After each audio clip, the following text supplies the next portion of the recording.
Pakinggan niyo po 'tong balita na ito, Dito sinasabi ni Bato de la Rosa na parang na-persuade daw siya. Tingnan niyo po, pakinggan po natin. After the change of leadership at the Senate, Senator Ronald Bato de la Rosa has made a confession. He is among the 15 senators who signed a resolution supporting newly elected Senate President Francis Cheese Escudero.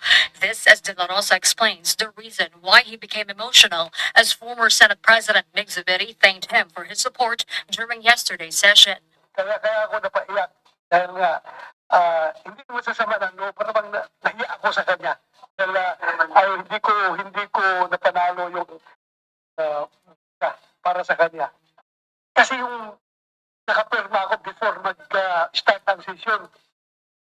Tapos ngayon, nung sinaluduhan ako ni Mix, talagang hindi ko napigilan, napaiyak ako dahil for me, being a good soldier, ang gusto ko sabihin kay Mix doon is, sorry boss, I failed to win the war for you.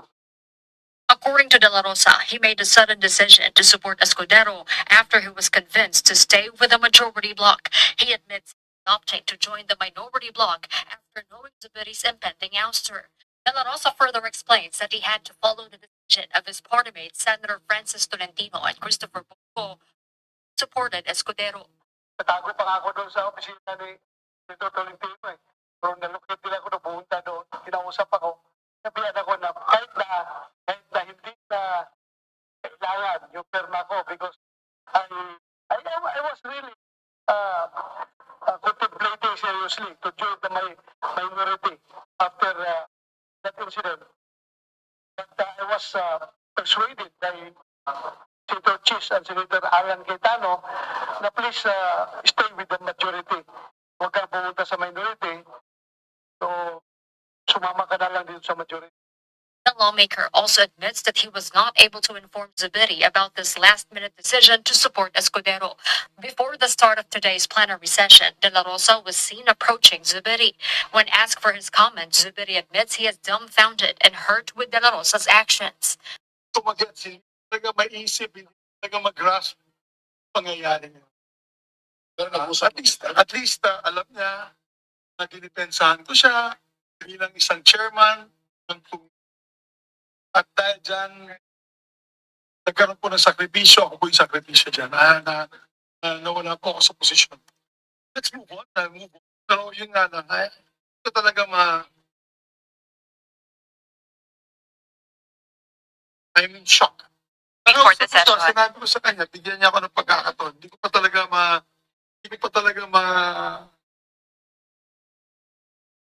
Ma-process, Hindi ko pa ma-process yung pangyayari. So sabi ko sa kanya, give me time, hinakap mo pa yung asawa ko.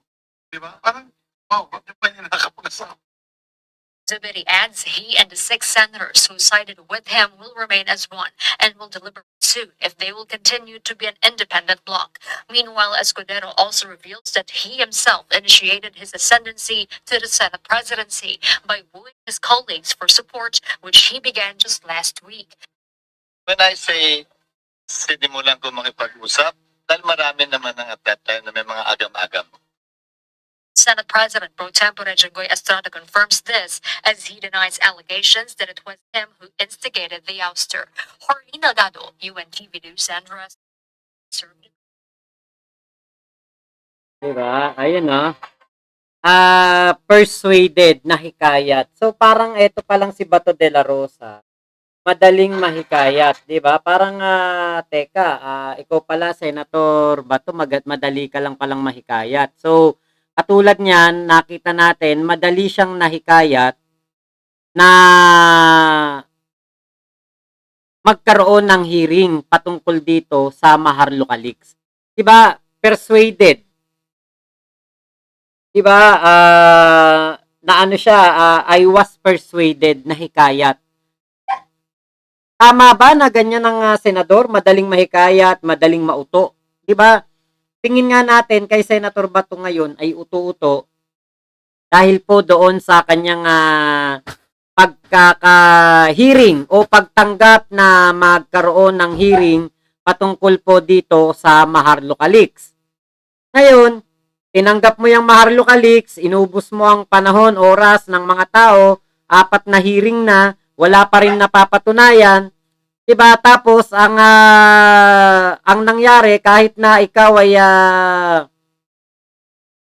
inalagaan ni Mig Subiri, pinrotektahan at ikaw ay kumbaga inayunan, o sige, hearing mo 'yan. 'Di ba? Ang nangyari parang tinraidor mo pa rin si Mig Subiri dahil kahit na ikaw ay kinakampihan ni Mig Subiri, ikaw ay kumbaga nga, sabi ko nga, inispoiled dahil linayaan ka na magkaroon ng Senate hearing patungkol dyan sa Maharlika Leaks na wala namang mapatunayan, hindi makatotohanan, walang kwenta, pinagpatuloy mo pa rin. At ngayon, humirit ka pa ng pang-5 Senate hearing. Baka magka-6 pa yan, magka-7 pa yan. Diba? Baka magka-7 pa, magka-8 pa.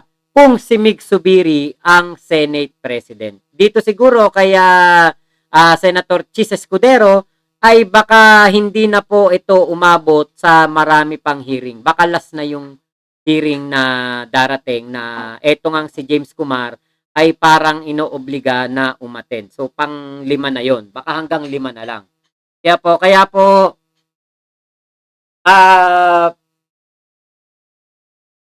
dito po makikita talaga natin na si Senator Bato madaling mahikayat dahil doon nga kay Jonathan Morales nahikayat siya. Doon kay Maharlika nahikayat siya, di ba? Si Jonathan Morales na isang pulpol, isang pideyang bugok at isang pulis patola, nahikayat ang isang Bato de la Rosa. What more pa ng isang Chis Escudero at ng isang Peter Cayetano. Diba yun ang sabi niya, persuaded by Senator Chis Escudero and Alan Peter Cayetano. Itong mga taong to na itong si Alan Peter, makaano yan, maka Duterte yan. Tahimik lang yan sa Senado ngayon. Pero, wag tayong papakasigurado, maka Duterte yan. Yan ang kapartner ni Digong noong panahon ng 2016 election.